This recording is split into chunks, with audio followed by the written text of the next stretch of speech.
Okay. Chicka. Yeah. Kill Bill and Rev. We don't suck. Ooh.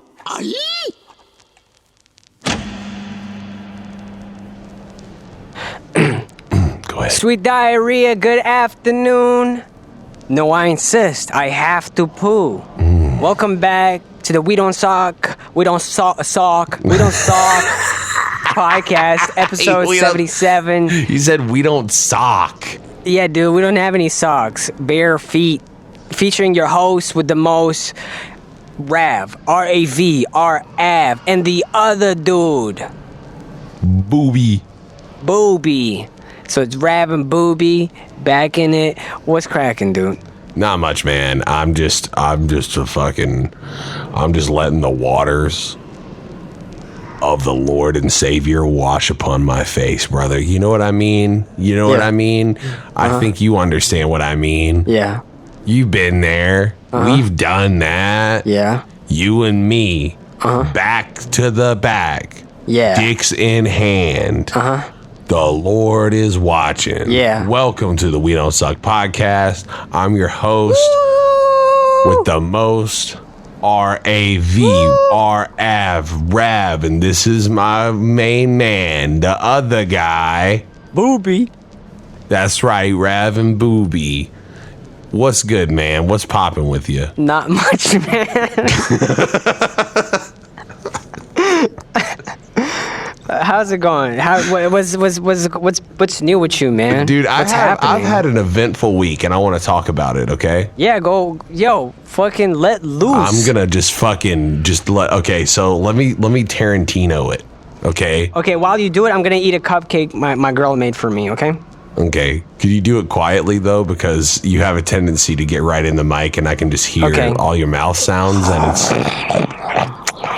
Oh, okay, Yeah. sorry. I'll distance myself from the mic. Yeah, just a little. Just like a couple of feet, you know? That's good. Go ahead. That's good. Okay. So, let me Tarantino it. So, actually, I'm not even going to Tarantino it. I don't know what I'm doing. Yeah, please, no N-word. Jesus Christ, no. I didn't mean that. I meant that I was going to start with the climax to the story and then work our way to the climax, like from the beginning. I thought you were going to start with like a close-up on your feet. Oh, yeah. I call that the Dan Schneider shot. So, yeah. That's rough. Anyway, so he deserves to be in jail. So, anyway, I saw a snake yesterday, bro. That's crazy. It was okay. It wasn't just a snake. It was a real big chonker of a snake. Okay, let me elaborate. Don't fat shame it. Okay, I'm sorry. Well, I thought that because I'm a hefty man myself, that I could say that, but apparently not. I'm okay. I'll police you. You're okay. I'll police you here on your language. Thanks. So, this fat fuck of a snake. This morbidly obese serpent. Yeah. No, so I went with my girl to take her dog to the groomers the other day. And it was a good time, right? I like her dog. Her dog is a little crazy sometimes. And he has this like he loves to step on my balls. It's just a thing. Like I Just can't like me. he gets in my lap and he's like a golden retriever and he thinks he's a lap dog. And for whatever reason, he always like aims for my balls, right? And so I have this kind of resentment towards the dog because I don't think I'm going to have kids now. So, You always adopt. yeah. Well, anyway, but we were having a good time. We were all, he didn't step on my balls yet. We were all having a good time. We take him to the groomers. He gets a little nail trim, all that stuff, you know. They did their little curbside pickup so we didn't have to go in. It was nice. Okay. And, so we get back here and she's like, oh, we need to go back to my mom's house to grab something. And I was like, okay, that's fine. You know, it's like a 10-minute drive, whatever, you know? She was just like, I'm gonna go inside, go tinkle. You should take Bo out for a walk. Bo is the dog, by the way, just for those who aren't following. Take him out for a walk. And she was like, just stay in the yard. But I have this thing where when someone tells me to stay in a confined place, I want to be free, you know? Now, like, we have a couple like acres of land out here in the fucking woods. So I was like, yeah, let's go for a little stroll out here. Now, I live in the fucking woods, bro. You know, you've been here. Yeah. And I'm walking out there with this dog. You swing from like tree to tree. Yeah, exactly. That's I'm how like, you like just to get in my house, you know? And I scratch my ass on the trees and shit, you know, like a bear would. So I'm doing that with the dog. I'm just scratching my ass on the trees, and the dog's doing it too. And he's like thinking like, I'm gonna step on his dick later. Like that's what he's doing, right? Right. And so we're walking up there, and as we're walking back to the pond, and there's this like clearing, but going through there, it's kind of like overgrown a little bit. And I need to go back there and cut the grass back there. But like we don't really go back there that often, so I don't think about it. And as I'm walking, I look down and I see there's like some limbs down, you know, like limbs had fallen down from the storm. And I was like, not big ones, you know, like maybe like 4 foot at the most, you know. And I was like, oh, I need to move those. And I go like, I pick one up and I move it, and I look over and I'm going to like walk over to this other limb and pick it up, and then I look, and that motherfucking limb just like looks back up at me, and I was like, holy shit, that's a snake. And damn, it was like 4 foot long cottonmouth, which I don't know, do you know what a cottonmouth is? Yeah, dude, it loves cotton, and its mouth is constantly full of cotton. Yeah, it just like eats cotton all day. No, it's like a water I think it's a water moccasin, but I didn't know they got that big. I thought that they were like 2-3 foot snakes at the most, but apparently they can grow up to 5 feet, and they're like real thick boys, you know? Yeah. And like to the point where I thought it was a limb, you know? Right, to the point where your dog wanted to step on its balls. Yeah, exactly. He was just like, yes, I'm gonna fuck that snake's dick right on up. That's what he's saying, because that's how he thinks in his head. Right, yeah. Oh, fuck that snake's dick right on up, Bo. Anyway, so, but the dog didn't notice this snake. Thank fuck. Because he wanted to go play with it. Because he's like, he doesn't have a mean bone in his body. Other than the fact that he likes to just like give me cock and ball torture. Except for that dick stomping bone. Yeah, besides that, he's a very pure boy. And I think that like he doesn't like get in fights with other dogs or anything, or like get aggressive. Like a dog could be barking at him and he wants to just like bounce over to it and play with him. It's like he's the goofiest fucking dog I've ever seen. Okay. And I'm so glad I saw the snake before we were like maybe 5 feet away from it. And I like looked at it and I held him on a tight leash and I was like, Bo, let's go. You know, and then Bo was like, let's go. He starts bounding away back, and then like I come back and I grab Joe and I was like, let's get in the car. And okay, my first thought, because I knew it was a cottonmouth, I was like, we probably need to kill this snake before it kills us. That was my first thought. Because these things are fucking like aggressive, and like you will die if you get bit by one, you know. And so, but then like if I was like, pussy, I mean, yeah, if you're a pussy, yeah, you know. And I was like, okay, but I didn't. It's a beautiful snake, you know. It was this like nice. It was like this pattern. It was like kind of like a greenish pattern, and like brownish green. You know what I mean? Like almost like an olive, and like black stripes going down. It looks kind of like a rattlesnake but bigger. And so then we go back there, and I don't see it anymore back there, and this is maybe like 200 feet from my house, you know. And so I was like, okay, well, it's out in the woods. It was going to be out in the woods anyway. Like you don't really see them out in the clearing and stuff, so it should be fine, you know. And so, but I'm looking and I'm like, I don't see that thing. And then like Joe is like, she says like, she's like, there's a big ass log out there just chilling. And I was just like, that ain't no fucking log, baby. That's a snake. And then I saw it move, and I was like, I was right. I was kind of joking, and then it ended up actually being a snake, being the snake. And that thing was big. I didn't get a really good. I got a video of it, but I didn't get a very good video of it moving. But like we get black snakes out here all the time, bro. Like there's nothing but snakes, and black snakes are chill because they're not venomous, as far as I know. But they'll like just kind of chill in my yard, and I like them. But yes, I don't want a cottonmouth or a copperhead, because copperheads are out here too. And yeah, I love copper. Yeah, they just can't stop. Cottonmouth is just shoving cotton in its mouth, and copperhead is shoving copper in its head. Yeah, it's just like creating little copper helmets. Yeah, yeah. It's really, they're industrious. Yeah, no, it's smart, but like dangerous. I understand. That's tight. Yeah, it was tight. I mean, I've never seen a cottonmouth out here before. Yeah, I'm glad you didn't get hurt. I mean, yeah, like I was far enough away. Like, I mean, I've seen copperheads like really close. I'm talking about like I almost stepped on one before, but they kind of like have this tendency to like rear back, and then like they make a bigger show than like they're going to, if that makes any sense. And so I was lucky in that sense, because this is a few years ago, I was going for a walk, and like they blend right in with like pine straw. And we have nothing but pine trees out here, so it's just like lined with pine straw, that orangey brown color. And they'll just like chill in that shit. And I love to go on walks out here. And like one of the things I've been doing is like going out, like I've been smoking that CBT. You know what I'm saying, brother? Yeah, cock and ball therapy. And I'll just go for a walk out here and see what I see. And hopefully one day I'll see like a bear or something, and it'll kill me, and then you guys can hear about that on the news. Yeah. South Carolina's wild, bro.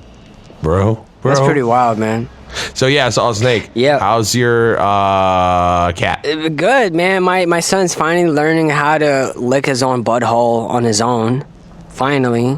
Yeah, you taught him well. Yeah, I taught him by example. Yeah.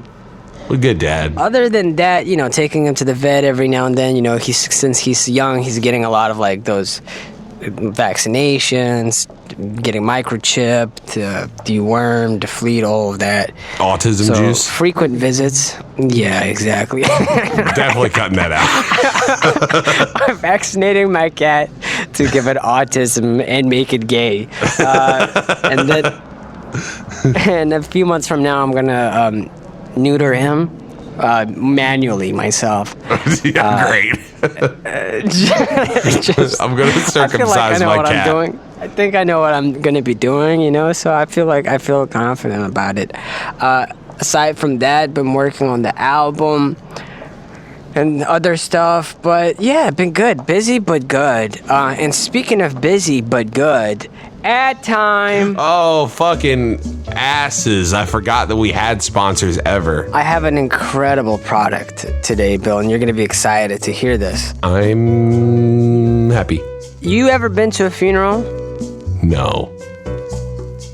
Well... I'm just kidding, I have. Yes, you've been to a funeral, and what's one of the most boring things about the funeral? Those people talking, brother. They just talk and talk and talk. Yeah, or worse, not talking or not walking or not doing anything. That's right. Yeah, okay, grandma, you're dead. But just having her there on display and not moving, kind of a bummer, right? Yeah. Just a reminder that she's dead. You can tell yourself she's asleep and we're all just gathered around her because it's what normal people do. But inevitably, you're going to have to accept that she's dead. Introducing gyrating caskets. Oh, perfect. Okay. So what these caskets do is, oh no, grandpa's dead. Let's put him in the casket. He's in a nice suit. His eyes are closed. But the casket gyrates. So he's constantly slightly shuffling, moving around. And much less of a bummer. Bill, tell me why you think this is a good product. Listen, man. You ever go to a party and everybody's just wallflowering it up and they don't want to go out there and dance? Mm-hmm. That's just like all the time. All funerals ever.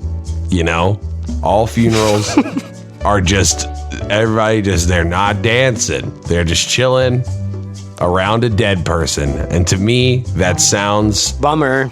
pretty lame, you know? But Very lame, bro. with this product, you'll be out there shaking a tail feather with Gam's corpse. in no time.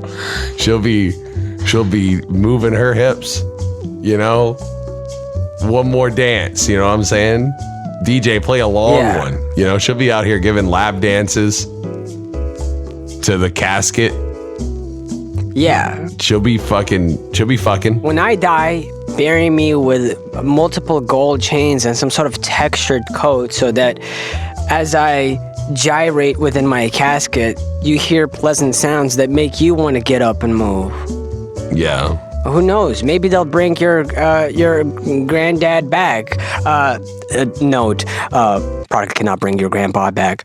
But yeah, so yeah, this is a great product, and honestly, finally, something that I can use on a regular basis. Yeah. Oh yeah, like every day. Yeah. It's actually replaced my bed. Oh. Yeah, because it's kind of like, it scratches two of my itches. My vampire itch, and also, sometimes I need a little back rub. Yeah, dude. It sounds comfortable. Like it's a nice massage. Thank you to our sponsor. Yeah, you can get this sponsor. You can get this sponsor. You can get this sponsor if you have as high quality of a podcast as we do, but you don't. So you have don't to have a rating of It is 4.3 at least on the Apple podcast store. Yes. So thank you to Shaky Bones for Shaky Bones. Woo! Shaky Bones. Yeah. You know, one thing, I've been to many a funeral in my day. You know, not many. I'd say like 5 funerals in my life. Right. I think, which I think I'm pretty fortunate of. But every time that I go to a funeral, I always I have this thought, because you stand over a dead body, and they're dead, right? And a part of me wants to touch a dead body on the head just to say I did it, but I don't want to do it. Yeah. But I want to see what it feels like. I want to see, is it cold? Is it clammy? Is it Just gross? slap grandpa. Is it slimy? Just like, But I've never had the courage to do that. yeah, dude. I'm glad you're opening up about this. But no, I don't mean it seriously. But there's always that weird, I was just what does this forehead feel like? You know what I mean? Yeah, I know what you mean. Also, funerals are I would much rather attend a funeral than a wedding, which may sound morbid, but at a funeral, you can sort of keep to yourself and be silent and morose and kind of contemplative, Nobody's going to be like, yo, Jimmy, why aren't you just come talk with us, why aren't you dancing? You act like somebody died or something. Yeah, Jimmy, come on, get it together. And I'm like, well, I'm not even Jimmy, so I'm already pissed. But yeah, at a wedding, you can't just be silent, just I'm just sad. I got a lot of thinking to do. If you say that, people are gonna think you're fucking trying, plotting, scheming on something. Bro, I've been to more weddings than most people because I used to DJ weddings. True, you used to be a wedding DJ. Yeah, and I'll say that listen, man, weddings can be the worst experience or the best experience, and it literally all comes down to your DJ. 100% comes down to the DJ. Yeah. I'm not trying to say that I made those weddings, but some of those weddings were fucking stinkers, and I brought them to life. That's cool. But if you're an introverted person, member of the family that's sort of forced into attending the wedding, just because the DJ put on some fucking a T-Pain remix, it's not going to change your opinion of the wedding, Yeah, I mean, I guess that's true. I think that if you're at a wedding, though, you know what? The best weddings, in my opinion, are the small ones where it's like really close friends. Like, one time I did. Typically speaking, we would just do receptions, but sometimes I would do like the ceremony and then the reception after. But one time I got booked to do the ceremony, the reception, and then the after party, right? And then the divorce. And then the divorce. We DJ'd the divorce, but like, and it was sick, bro. Like I just played Hollywood Divorce on repeat by Outkast. You know, why is there no divorce DJs? You know, I don't know, man. It's a good question. It's an excellent question. Why is there no divorce DJs? But hold on, I want to talk about some shit that I've seen. All the different stuff I've seen, because I've seen a lot of weird shit. I DJ'd weddings for like 2 years, and I worked for this dude who is this kind of piece of shit dude who like barely paid me on time and stuff like that. And so but I liked my job, so I didn't want to quit, because it's like, you're a DJ, it's a cool fucking job, you know. Yeah. And I like that feeling of like being the reason why people are dancing and stuff. It was cool. Did you do a lot of scratching? Did you hey yo I did, but like no one cares about that. Like it's cool to do like a little bit, but like to actually do like real, like I'm not that good. Like I would just like scratch in a song, or I would do like mixes that are like arrow. Well, the thing is like it's different because I came from like EDM DJing, like that style of DJing, which is my favorite to do, because it's like, well, one, it's easy because a lot of those like tempos are standardized. So it's like if you fucking, I don't want to get too into it, but like it's just like easy to pick up. So like, but like people don't really care about those types of transitions and stuff unless like you are at a rave, you know, or like DJing a house party or something with like people who like that type of music. But yeah, I would say the real big thing is I like songs that have that, like, I call that oh shit moment where like here's a good example, like Yeah by Usher has that like Peace Up, A-Town Down, and it's like just long enough for people to freak out about it, you know? Yeah. Like they'll hear Peace Up, A-Town, and then like by the time you're hearing Down, like every drunk white girl at the party is like, oh my God, this is my song. That's my favorite shit, but you don't have to be a good DJ to play that. You just have to like know when to drop it. Yeah. But yeah, no, I'm gonna tell you 2 stories. DJ stories that I really enjoyed. One was this really drunk lady came up to me one day and was like kind of hitting on me, and I was like, at the time, well, I just started dating Joe, so I was just kind of like, it's like, go away. You know what I mean? Joe Pesci? Yeah, I started dating Joe Pesci, and I know that he gets really jealous, you know? So, but no, she came over and she was just like, she was really, really drunk, okay? And she's just like, I love DJs. And I'm like sitting here just like, that's weird, but okay. Right? And I was like, cool, I'm one of those. And then like, okay, so then she leaves, right? And she was there with her husband. And so like she's walking around and stuff, and like as she's like walking off, she like falls down, like straight up, is like so drunk she's stumbling, right? And the dude comes over to her and he's just like, babe, are you okay? He talks like this, okay? I'm not exaggerating. He's like, babe, are you okay? Babe, and she's just like, okay? It's these hills, babe. These hills make me fall down, right? And then I'm going to just like, this is exactly how this interaction went down between this weird drunk couple. Okay.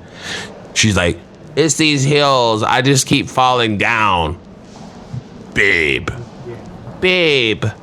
And then they walk off. Like they literally said babe back and forth like that. It was so weird. It was like watching a cartoon. I love that. And then one time I did one. I was sick, and all the other DJs on that company were on other gigs, and so I couldn't call out. How sick? Like kickflip sick? Yeah, I was I was Indy 900 sick, whatever the fuck that is. Oh yeah. Oh dude, that's pretty sick. Yo, you were Indy 1080 sick. Yeah, dude. Impossibly sick. Yeah. I was really fucking sick. No, I was actually really sick. It felt like the flu. It wasn't the flu, but it was flu-like symptoms. Oh, I see. Yeah. I remember I went to this. I was trying to think of some way. So I take Tylenol, and then it wasn't really helping that much. And then my old roommate gave me an Adderall and was like, "This'll help." Yeah. Which, by the way, Adderall does not help if you're sick. I don't know why you would do that. Hey man, I have a headache. It's okay, bro. I got some cocaine right here and meth. And so I'm just sick and railed the fuck up off Adderall. Okay, and I get there, and it was a long drive. It was an hour and a half drive to this venue, and we get there. I set up. I feel like I'm gonna die, and then okay. My boss, we had a laptop. I used my laptop to play music off of, but then he also had these CDJs, and he would burn CDs that were instead of using USBs, for some fucking reason, he would burn CDs all the time because he didn't trust technology because he was a boomer. He would burn CDs of the music that the people asked for, that were their special songs. Well, he fucked up, and he left off. Do you know that song Cheerleader, the remix? Do you know what I'm talking about? Yes. Yeah, the Cheerleader, that song. Yeah. So he leaves that song off there. He fucked up, right? And it was this dude from Boston. And he was getting married to this lady from Boston. And then he comes over, and he's just he's "Where's Cheerleader?"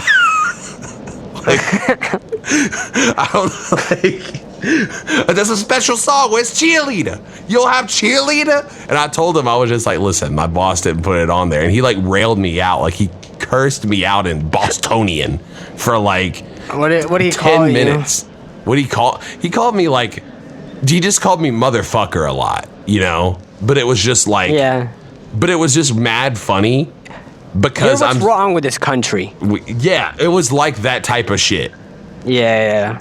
It was real out there, man. And I'm just sitting here just and first of all, fuck that fucking song, dude. It's not that good. I don't care if it's your special fucking song, bro. I just told him, I don't have it. I was I don't have it. And I didn't have an aux cable. I would have just looked it up on my phone, but I didn't have one, And yeah, dude. So fuck that guy, dude. His wife was very nice. So if you ever get tired of this rap shit, you could just become a divorce DJ. Yeah, I think a divorce DJ is... What would you play at a divorce, though? Just divorce, music about divorce? Would I play So Sick by Neo? Just Lose It by Eminem.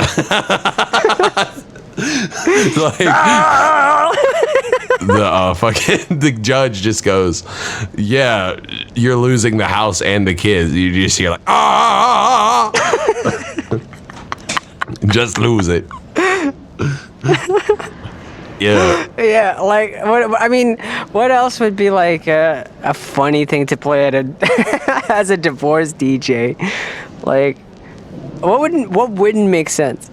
Just I like the idea of just having a song that is a rap song that with really heavy 808s, but it's just the dude, the rapper is just saying all the fucked up shit that he did to his wife that would be hurtful to hear in a divorce. So as soon as the guy starts to speak, you just hear "I cheated on my wife, then I beat it on my wife."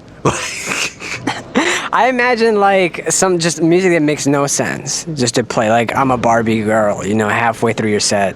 Yeah, just throw that in. Actually, funeral DJ, the funeral DJ, which I don't know if those exist, but they ought to. If they played "I'm a Barbie Girl," what would you play at your funeral? What would you want played at your funeral? Actually, yeah, no, that's a great question. What do you want to be played at your funeral? And I'll tell you what I want to be played at my funeral. Fuck, that's hard because I don't know if I really want many people to attend my funeral. I know that sounds weird, But it's like the same as with a wedding. I don't want it to be a big deal if I die. I want it to be a huge deal. I want people to be like fucking sobbing at my death. I want like the nation to be like, Kill Bill was killed by a tractor. Yeah, bro, I want a live orchestra. Yeah, live orchestra playing Tchaikovsky. Yeah. No, I mean, yeah, or Chopin. No, I need to give it some thought. Have you ever thought about it for yourself? Well, okay, I think that like the vibe is that if I died, and I know this isn't how funerals work, but if I died, which I mean, it's debatable, I might never die, but if I did die, I would want people to party. I need a pack. Yeah, something like I need a pack. I would want people to like celebrate my life. And like, in this weird, unapologetic, fun way. And people would just be crying in the club and they're just fucking getting the fuck down and they're drunk. Yeah. They're just it's Tuesday afternoon. Yeah. And they're just fucked up. People doing lines off my casket and shit. Off of your gyrating casket. They're doing lines off of my cold dead man forehead that I'm afraid to touch. Imagine doing lines off of a gyrating casket, just like it's like some kind of like precision that would be needed. But no, like I would want either one of two things. I would want them to either really like freak out and have like a really fun party, or I'd want like funeral dirge metal music, like Bell Witch or something really scary. What song would you close out on? Close out, like when they put me in the dirt. Is that what it is? Yeah, like as it says, the last song that plays before everybody goes. You know, I want just like clipping, like really loud clipping bagpipe music as they put me in the earth. Like, yo, yesterday outside my window there were people playing bagpipes, and there was like a funeral, I guess, and I don't know why they were going through our neighborhood, but there was a car and a bunch of dudes in kilts and playing the bagpipe, and I was like, this is Bill's favorite. I filmed it. I wanted to send it to you, but I forgot to. And they were playing Scotland the Brave. Yeah, I fucking hate bagpipes. Just for those who don't know, I have a real beef with bagpipes. Yeah, I don't know. That's what they play. What if you like die, you go to heaven, and that's all you hear? That's the soundtrack of heaven. It's like when people Scotland say the Brave. People like say like that you see their harps everywhere in heaven, but they got it wrong. It's just bagpipes everywhere. You're just surrounded by like, drunk Scotsmen. Just angels playing. Yeah, like but like they have the wings and everything. Like, you see people of all colors and creeds in heaven, but every angel is a drunk Scotsman, and they're just screaming and playing bagpipes. Yeah, they just like they reek of haggis. You know. Yeah. That's you know what I wanted. That's my heaven. If you die first, I'll like tell people like, yo, actually he told me what music he wanted to play at his funeral, and I just play exclusively shit off of my Spotify, like my music, you know, and it just like, damn, I miss him. I miss him and how much he loved my music, and I remember him telling me that it's like, it meant everything to him that he lives through my music. He said to stream my music all the time. Like you used my death as a platform to. I 100%. I 100% give you the rights to advertise at my funeral. Thank you. That's what I was thinking when you descend into the earth. Should I play like the hook of you fuckers were asking for this one to sort of close out and something like that, you know? I would want a custom song from you, like they putting Bill in the dirt. They putting Bill in the dirt. You know? And then just play you fuckers right after. He's gonna be dirty. Dirty Bill in the dirt. As they're like struggling to put the casket in because it's gyrating and like knocking it off the track. Yeah. People can't even hear me like sing because it's just like all you hear is just like from the gyrating casket. It's like really your body loud. Inside. Yeah, your body's like just inside, just like like a large shaker. You know what would be great at a funeral? At my funeral is like one of those like having some kind of like weird he's still alive moments. You know? Did you hear this dude?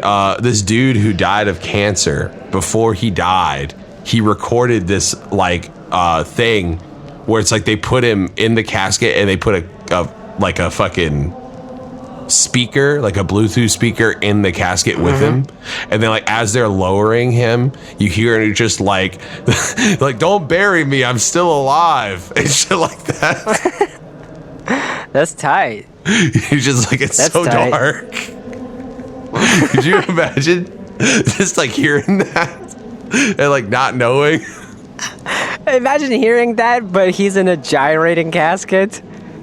What is going on? I just want like a moment where I fall out of the casket and it's like they struggle to like get me back in the casket, like they drop me a couple times, you know? And Joe starts weeping in your son's arms, just like, no. Okay, but see, like maybe she would be traumatized emotionally, and maybe my son as well. But like, it'd be worth it because it'd be funny, you know? Yeah, or maybe she's the reason why you fell out of the casket. Then she cries about it. Like she kicks the casket and then cries. She kicks it, and then like, no, oops. Yeah. Yeah, man. Yeah, I don't.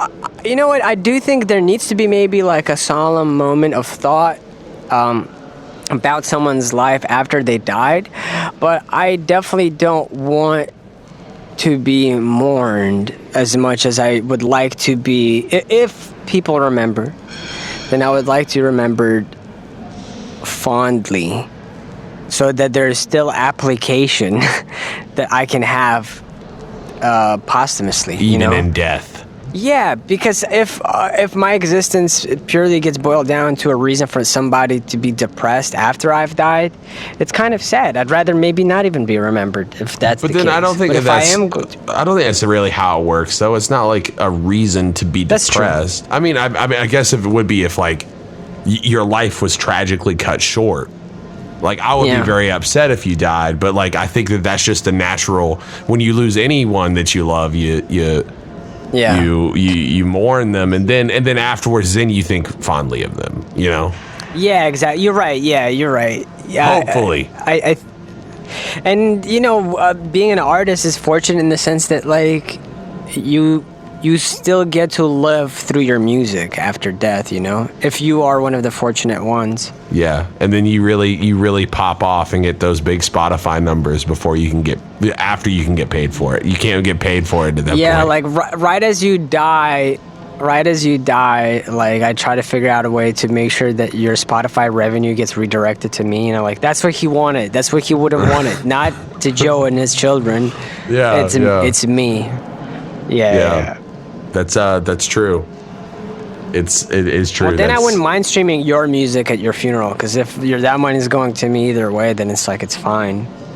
I mean, yeah, facts. Friendship is beautiful. Friendship is magic. You know who told me that? The little pony. My little pony, my little pony, do my little pony. I have this thing where I sing weird things. I sing the weird things to the My Little Pony theme song all the time. And my favorite is I say huevos rancheros. Okay. While making huevos rancheros. And I just sing huevos rancheros, huevos rancheros. Yeah. Yeah. I just wanted to share that with you, that was something that I did. Don't think I'm weird, man. I just want to be accepted. No. You know, we all just want to be loved, you know? We all just want to be loved. When you're in a car, we all just want to be loved, Rav. Rav, we just want to be loved. Sorry. When you run over a raccoon, do you go, I hit a raccoon, I hit a raccoon? Yeah, do you do something like that? I could. I would never run over a raccoon, though, because I love animals. Yeah. My neighbor's racist. My neighbor's racist. I don't know my neighbor. He's probably racist. But they're probably racist. Probably. Yeah. Probably. I do know one thing I don't like about my neighbor since I've moved back here is they do this thing where they have like a truck that's really loud. And like, you know, like one of them like good old boys with a big truck without the muffler on it, you know? Yeah. And they just like rev that shit up like really loud at like 3 a.m. Yeah. I want to go over there and just threaten to suck their dick if they don't stop, you know? Yeah. I have like a hypothetical for you. Okay, no. You wake up in the morning. That's part of the hypothetical, because it's rare that you wake up in the morning. It is actually true that I avoid mornings at all costs, yeah. I'm not a morning person myself. I don't blame you. You wake up and everything's fine, except that your arms are like 8 feet long each, right? What's the difference between that and real life? Just a couple inches longer, you know? Yeah. How do you, what's like, okay, like, and you sort of come to terms with it immediately, right? Like, yeah, I'm just like, well, yeah, this cool. This is my life now. This is how things are now. Oh, well, why dwell on something you can't change, you know? This is how things will be. And instead of having an elbow in each arm, you actually have like 8 elbows. Okay, so I have like I can bend it a bunch of times. That's what you're saying. Yeah, you could do like squiggly arms and stuff, right? Uh-huh. So how do you go about your day? Like you get a phone call from your girl. She's calling you. You have to like pick up the phone. You somehow like squiggle your arm around until you touch the phone. Joe's on the line and she's like, "Good morning." You sound just like her. I mean, yeah, I'd have to like twist my arm back and hold the phone like upside down. Or you could put it on loudspeaker if you're not a freak, you know? Okay, yeah. I'll put it on loudspeaker then. Yeah, she says good morning. She's like, "Good morning." And I'd say good morning to her. I told you not to call this number. Yeah, I'd be confused and scared. And I'd say the restraining order is still in effect. Yeah. She's like, "I can't wait for you to hug me." Man, you just got her down to a T, man. You got her down. "I'm on my way there, where you are right now." Yeah. Which is your home, which is our home, sort of. Yeah. And I want you to make me a cup of coffee. I'll be there in like 3 minutes, and if there isn't a cup of coffee ready by the time I'm there, we're over. Okay. It's done. This is the most accurate thing that you've said so far. That sentiment. And you're like, "I love you, babe." And she just hangs up, right? Yeah. She does hang up. She never says bye. She just hangs up. So there you go. She's like I'm not kidding. She's like a movie. Oh, really? Okay. She's like a movie character. They never say bye. She's straight They're up. I mean, she'll say okay. bye if I say bye first. But if she's in the middle of doing something, she'll be like, "Such and such, I'll be right over. Love you," and just hang up. Like she never says bye. Like the. Okay, when she says "love you," that's kind of bye, you know. Sort of, kind of, but. Okay. Well, if she next time she says "I love you," you have to be like, "Why are you leaving?" or "Where are you going?" You know, just to like. You know, put a strain on your relationship. Anyway, so you've got 3 minutes. You got squiggly arms. You got 16 elbows, right? Uh-huh. You're in your bedroom, but you gotta make your way to the kitchen and start making that coffee. And you know she loves that like special type of coffee. So you gotta make it special. What are you doing? You gotta What's going through strain your it. head? You gotta strain it with cheesecloth. Yeah, you gotta milk the individual coffee beans. Like. Yeah. So what I do is, okay, I see that we have a Keurig and an espresso machine. We don't actually have an espresso machine, but in this scenario, we do. Yes. I just knock those things over because this is trash. Yeah, you're new to having 16 elbows. I use my freakishly whip-like arms to just like whip them out of the way. You know? Yeah. I also feel a little tired in my legs from the marathon I ran last night, you know? And so I just wrap my arms around my legs and use them to like move my legs, you know? Yeah. I could see that. You sort of do that already anyway. Yeah. Well, don't tell all my secrets, man. A lady has her secrets. Yeah, okay, Mr. Fantastic. So Monkey D. Luffy. I take out the Clatch coffee, which by the way is a real thing. I open it up with my teeth because my arms can't do the do the deed, you know? So I pick it up with my teeth and I open it with my teeth, just my teeth. And I guess, and my neck muscles. So Yeah. I scoop as much coffee as I can fit in my mouth. Yeah. And swallow it. Just the beans, the whole beans. Okay. I then jump up and down really, really hard. And I use my whip-like hands to grab a cup. Okay. I proceed to vomit the coffee back up, fully brewed, into the cup. I don't miss at all. Okay. Yeah. It's actually amazing. Like I smell it. I drink a little bit of it. It's amazing. Great quality. Oh, you hear something. What's that? You hear her parking her unicycle outside the house. Oh, that dumb bitch. She's here early. It's okay. You still got some time before she gets off. I have to sabotage her. I open the window and I use my whip-like arms to blind her. To knock her out. To blind her permanently. Yeah. You bite yourself 2 more minutes. She's like, Yeah, I've got 2 more minutes before she figures out a way to use echolocation to get up here. Brilliant. So I'm like, where's the creamer? She needs creamer. I realize that we don't have any creamer. What? Kramer. Where's the Kramer?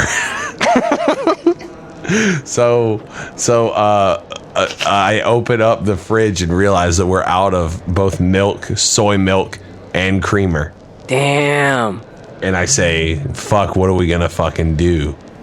So I use my luscious teats to produce the milk. Which are also 8 feet long. Yes, they're also 8 feet long, but that is not a new development.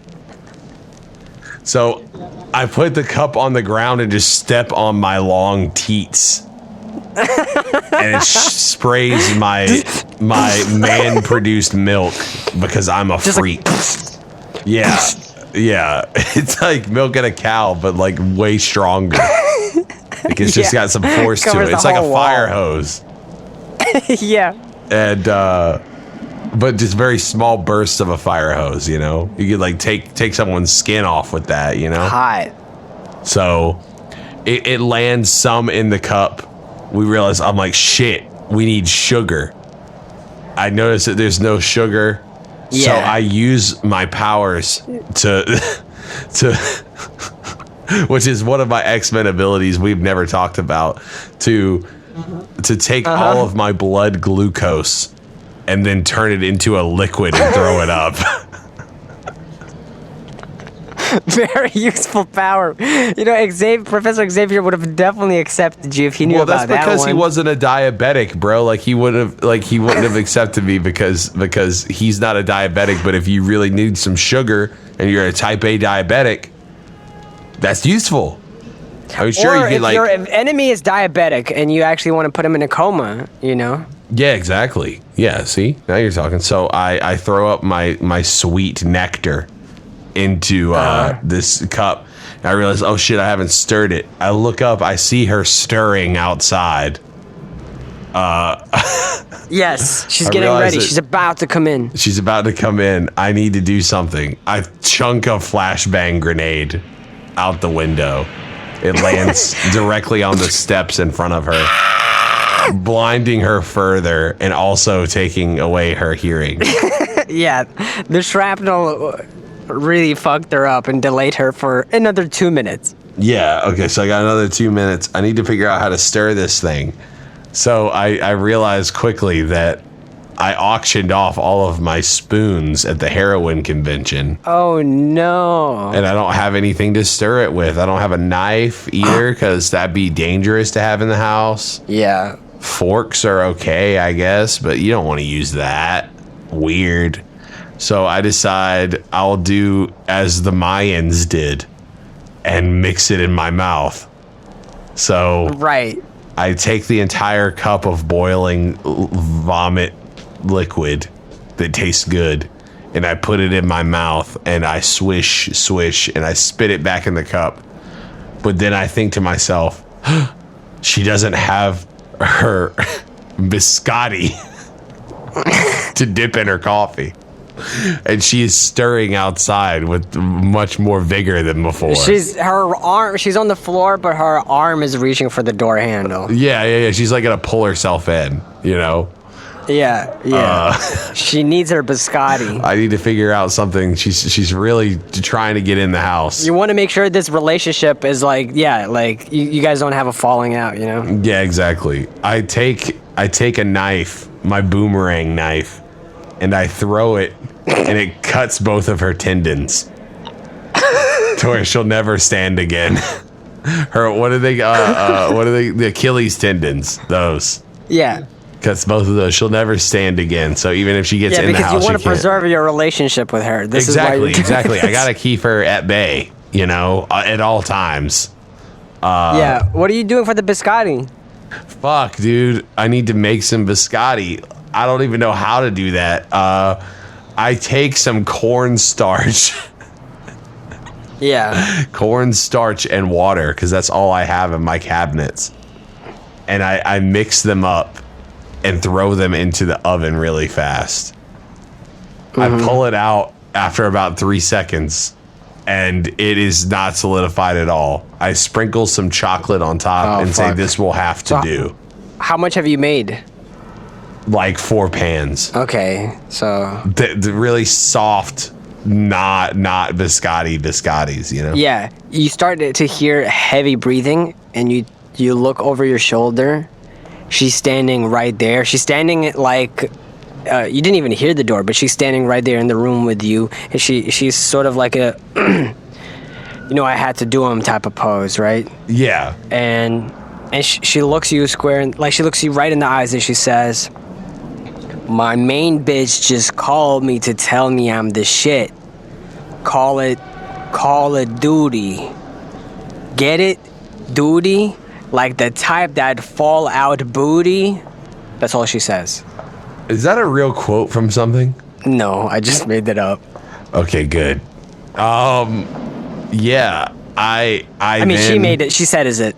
I start shaking violently as I do every time I see her. like a Shaky Bones casket. Yeah, exactly. Which, shout out Shaky Bones. Good sponsor, good people. They're paying us money. Good people. So I start shaking violently, and I pull the coffee from the floor, and her weird pans of biscotti, and I put them in front of her, and I say, "Your coffee, madam," like that. What does she do? She says, "I actually got some on my way here from Starbucks, so I'm good, thanks." I then force her to drink the coffee. She says, "I'm not going to drink it until we high five like we always do." I pull out my hand and weird arm, and I start thrusting wildly at her hand. She screams. She's like, "Ah!" She gasps and then screams. Also accurate.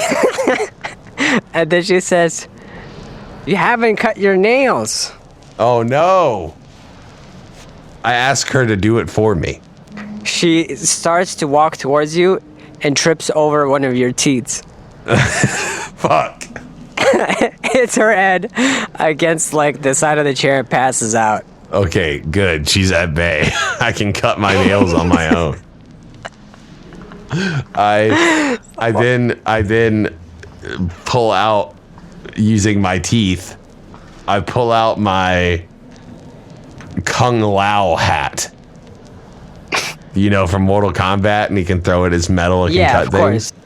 And I hold my fingers up, and I see my gnarled nails. Yes.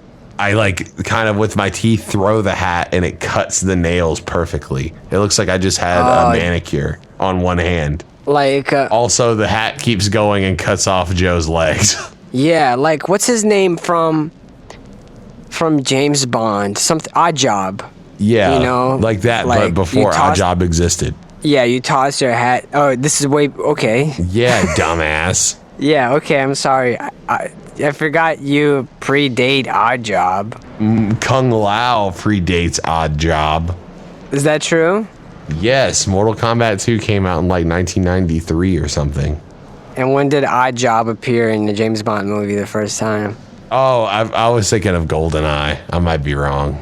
By the way, what was the other one? Night something. The GameCube, PS2, and Xbox James Bond game. That was the tight one. I loved that one because you could play with friends and AI. That shit was the shit. And if you played as Odd Job, you were like already like God, yeah. You already had because you already had the hat, and the hat with one hit kills. Yeah. And it only takes like a couple minutes to respawn. Yeah, that shit was tight. So anyway, yeah, Odd Job first appeared in 1964, or no, yeah, either 1964, 1959. I'm pretty sure Mortal Kombat 2 came out before then. So Before 1959. Yeah, I bet you feel stupid. I do a little bit. I realize I need to do my. I'm uncultured. Can we just dump this scenario with Joe being just dead on the ground? And like me, like with like perfectly manicured nails. You toss your hat and it like boomerangs out like back into the kitchen and like slices her head off, and then you wake up and turns out your arms are all fine. My arms are really short. You're like, oh, my arms are good, thank God. You swing your 8 feet long teats out the way, get up from bed, and go about your day. The end. Beautiful. You know, beautiful. That's it. Life is good. Everything is normal. I was gonna say, speaking of James Bond games, there was a game on PlayStation, I believe. I think it was The World Is Not Enough. I can't remember which one it is, but I remember like you got like a pen that was also a laser or something. But when you turn it into a laser, it looks like really fucking funny. Like yes. Like some kind of alien technology. And I remember, I don't actually think it was that. I think the pen did something else, but then your watch had a laser, I'm pretty sure. Something like that, right? Oh, yeah. No, yeah, the watch had the laser. The watch had the laser. Yeah, and I remember there's this scene, or this part of the game where you have to like go into a bank. And like, as you're walking by, there's like a bank teller. She's just like, just chilling. You know, and as I was a kid, like I couldn't resist the urge to always just like zap her with the laser in the face, and it would fail the mission every time. But I thought it was so fucking funny.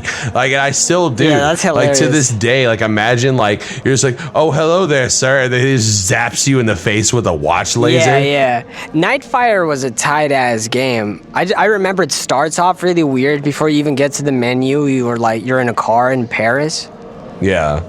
Chasing somebody down and shit. Nightfire had the best multiplayer because it's like the levels were pretty big in the multiplayer, and it's like having AI at the same time as your homeboys, like couch co-op was the best. Yeah. Because if you're growing up with one brother, like playing FPS multiplayer games against one another sucks ass if you don't have AI. You know, or your neighbor. Oh yeah, it's really bad. That's why games like Nightfire and Time Splitters were the shit. You know, and Halo. Wait, Halo? I don't think you could. Never mind. Sorry, but yeah, Nightfire and. I Time think you could in like Halo 2. I'm pretty sure they had AI. I don't remember. Maybe I'm wrong. Yeah, I don't remember Halo 2 as much as I remember Halo 3. I was gonna say one of the games, the first multiplayer FPS games that I played was Turok 2. Oh, nice. And I remember playing that. But the thing is like the thing that sucked about those games is like when you play 4 players, you'd have like a split screen of 4 ways. And we had like a people with screen peek. Yeah. Well, that, and also just like it was a tiny ass screen, and it's already like such a low resolution. Yeah. Also, the game, if I remember correctly, kind of chugged a little bit when you had 4 players playing. And so it was just kind of like I never really played. I guess it was because I grew up an only child. I never really played a lot of multiplayer games, and I think that like impacted the way I play games today. Like yeah, that's why you're so bad at them. Yeah, dude, I'm so bad at the games. Yeah, I see what you're saying. I wonder if what is your stance on FPS games? I mean, by the way, if you say the wrong answer, your American citizenship will be revoked. Okay.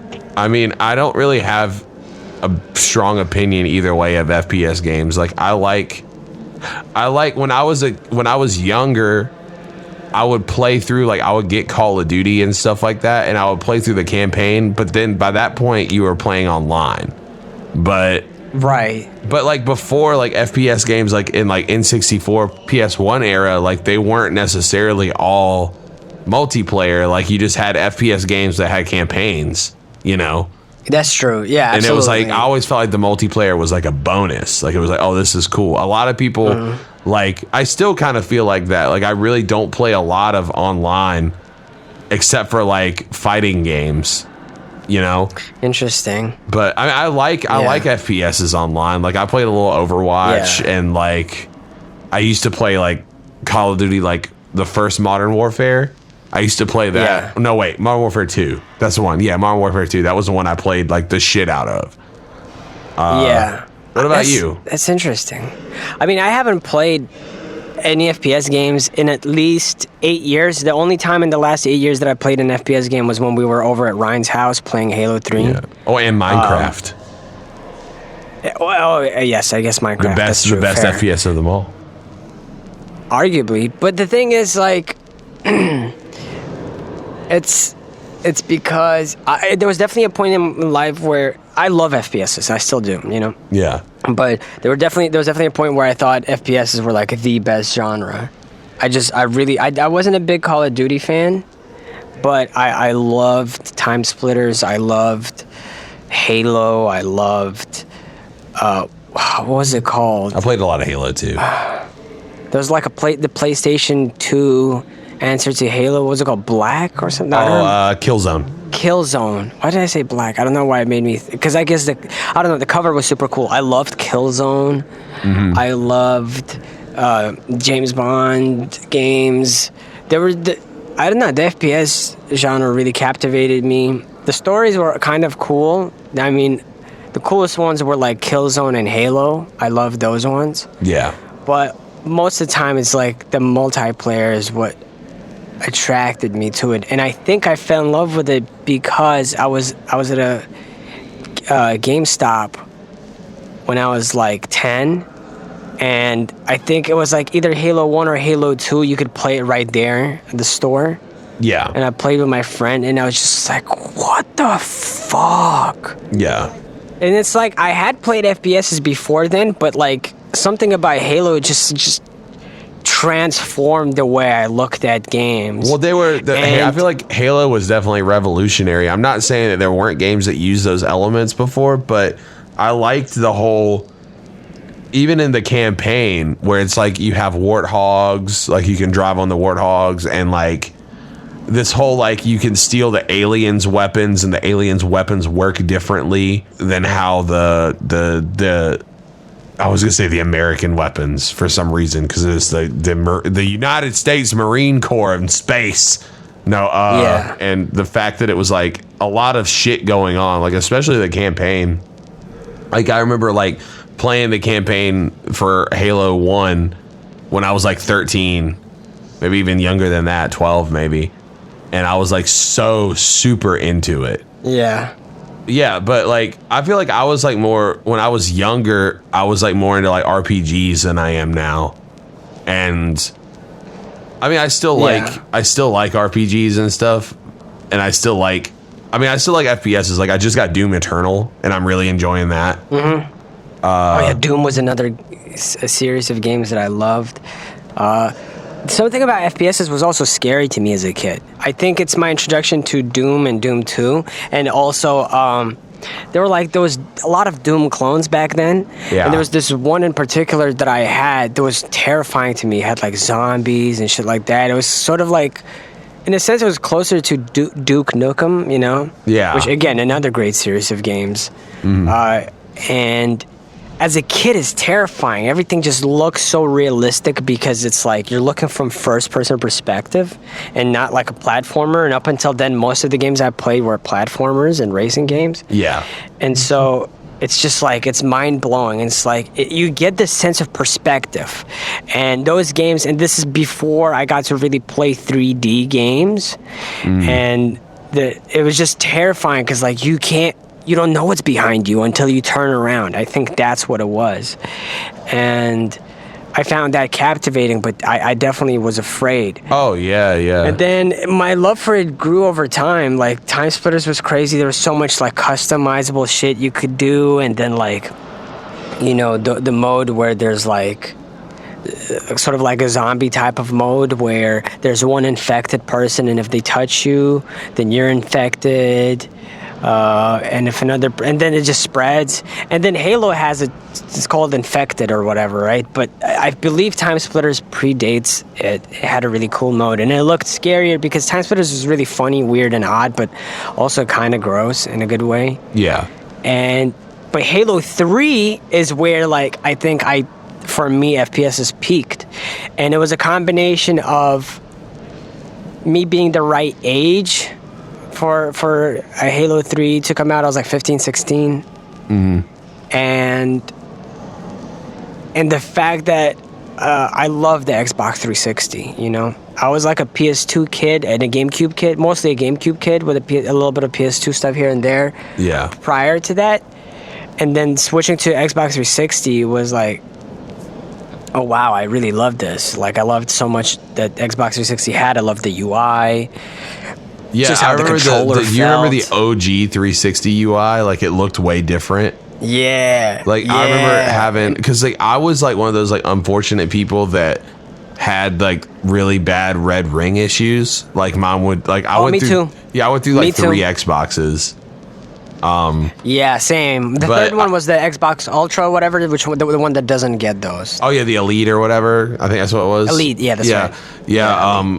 I think what happened with me is I got an Xbox for Christmas, the 360, and it lasted like a few months, and then it red ringed, and then like when I got it again, the UI was different. Like, like by the time like that was when they did the update or whatever. And I remember the first UI, like I would put music on there. I thought that was tight. The fact that you could replace the game music with your own music, I thought that was so cool. Yeah, that's what I was gonna say. That's the thing that's sold Halo 3 the most. To me, it's partially because of the Xbox 360, because I love the Halo 3 soundtrack. And when I was playing through it at the first, I was listening just to the soundtrack, and then halfway through me playing Halo 3 is when I found out that you could just burn CDs onto your Xbox, right? Yeah. Or even connect your iPhone, your iPod to the Xbox, and. Yeah. My homie just came out with an album at the time, and he was like a bedroom rapper, and this was like 2007, 2008, and must have been 2007 actually, and it's amazing. It was such good quality for bedroom rap. He mixed it very well, you know, very...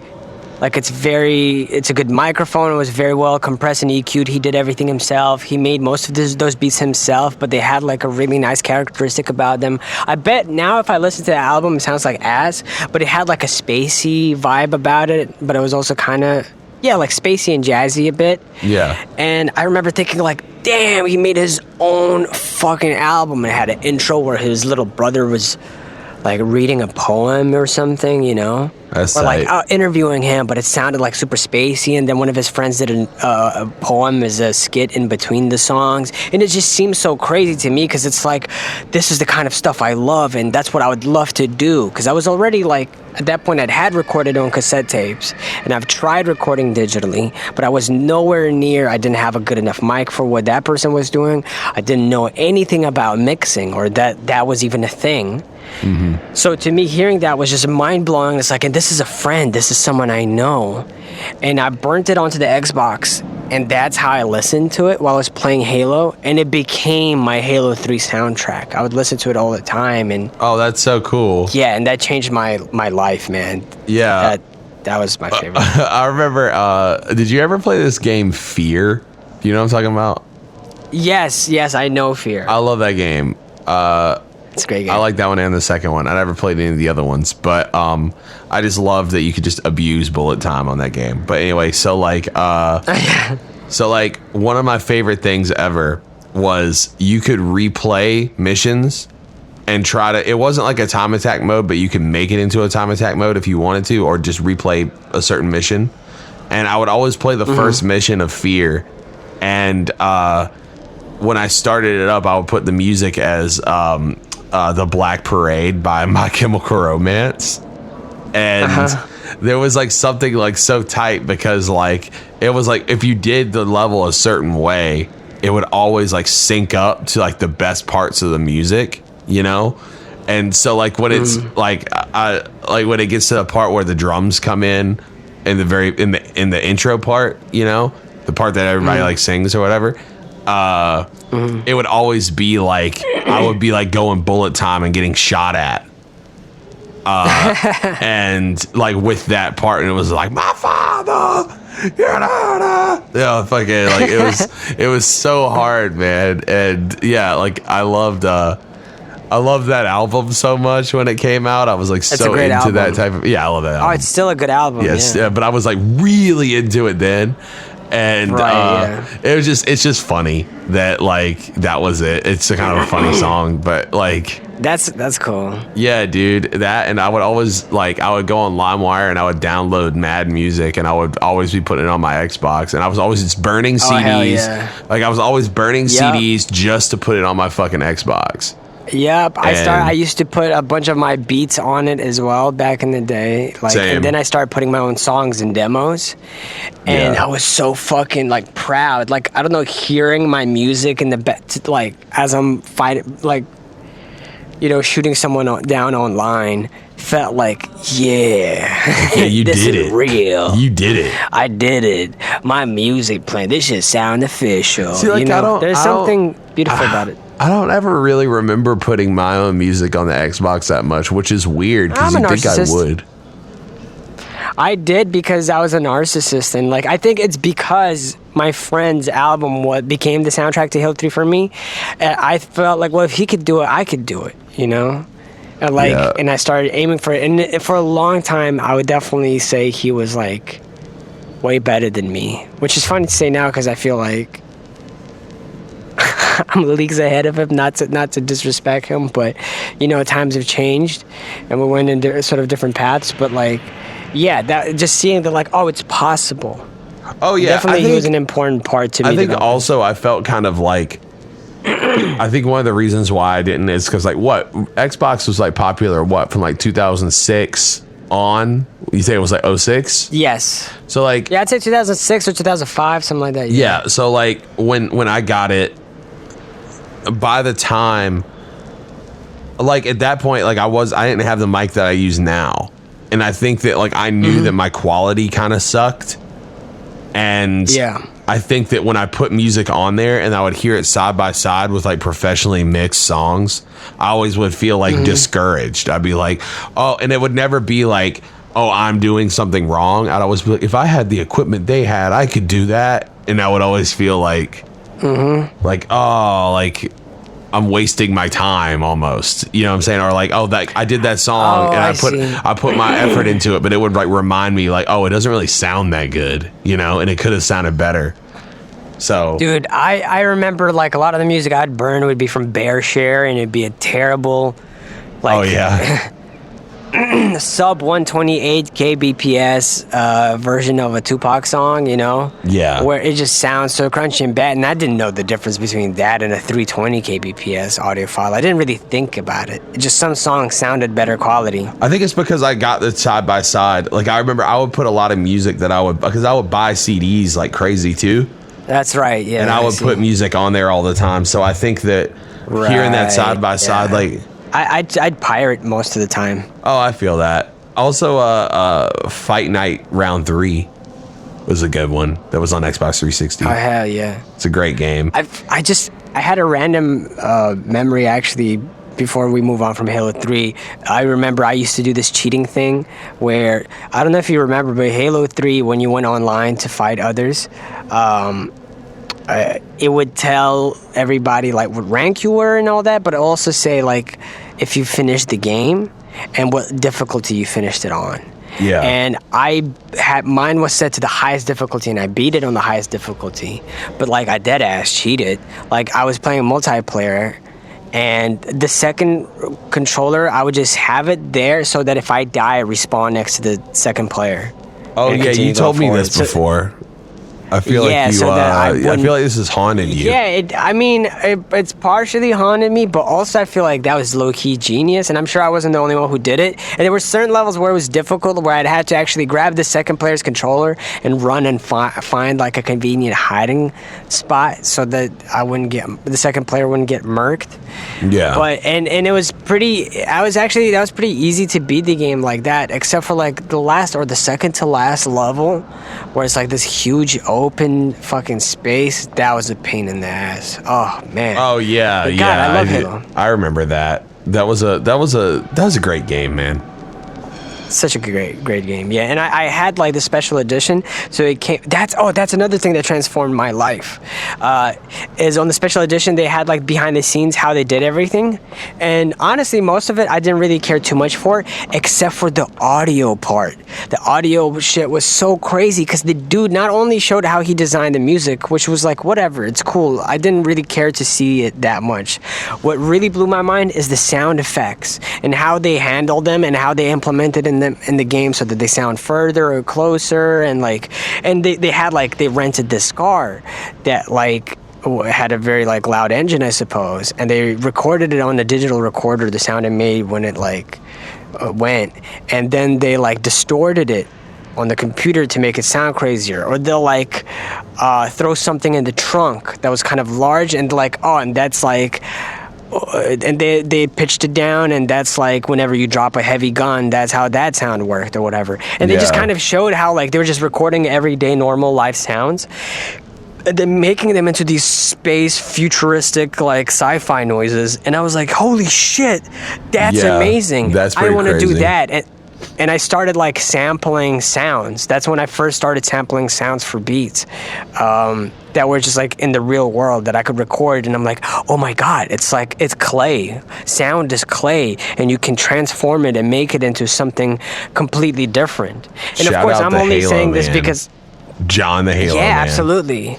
And some people didn't need to learn it that way. Like, I mean, me telling you all of this is like me preaching to the choir. You're someone who can like turn a bass into a snare and all that, but or a snare into a bass. But to me, that was like a revelation at the time, where it's like, oh wow, like that's how they do this shit. A lot of these sounds, that's probably how they did it in Alien and all these other things. I always loved behind the scenes sound effects shit. Like whenever they did one for Hey Arnold and all that stuff, it was always so insightful and just like, oh fuck, you know, like it's just like getting that context of what the actual sound is and how our minds associate those things with something else. And me trying to figure out how the fuck did we figure that out, it was like an important discovery for me as a youth.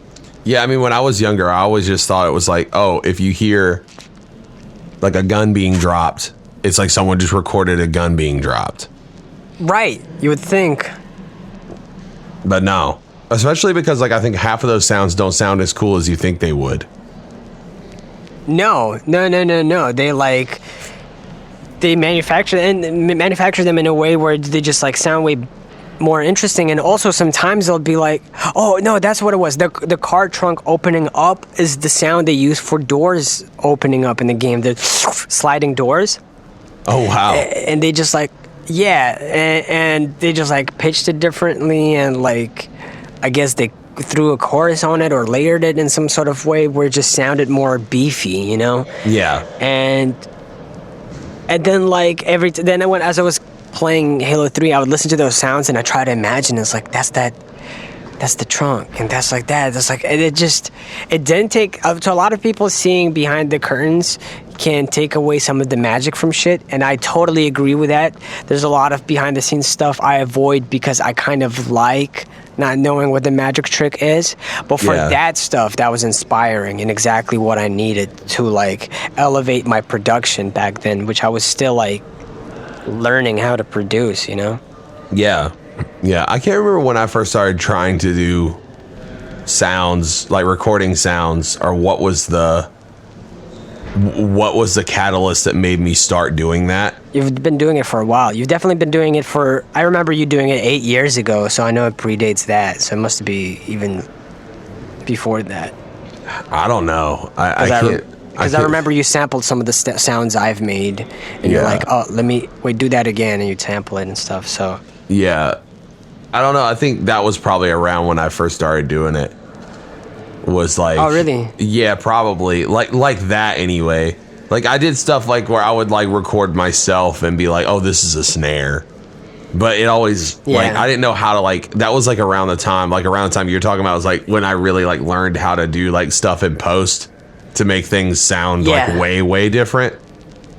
Yeah, you would. Yeah, I remember, man. You showed me something. I don't remember. You made something. You made it was either a kick drum or a snare that you made out of a synth. And I remember just being like, "What the fuck?" And so that blew my mind. And then I was like, "Damn, I ain't shit." No, I mean, like, all that stuff is just, like, that's the thing, is, like, it's not even about, like, it's dope. It's just, like, dicking around until you find something that sounds good, you know? Those are my favorite type of beats to make. Like when we do them on stream, like, make beats on stream, I always like to do... I love the ones where I do like non-melodic things. Like I sample things that aren't melodic, and then like I could just sit here and make beats that are just drums and textures all day, just because I like how they sound. Yeah. You know? So I think later today we're going on stream. I might do something like that. Who knows? Who knows what's gonna happen? Are you gonna strip again? I'm not saying no.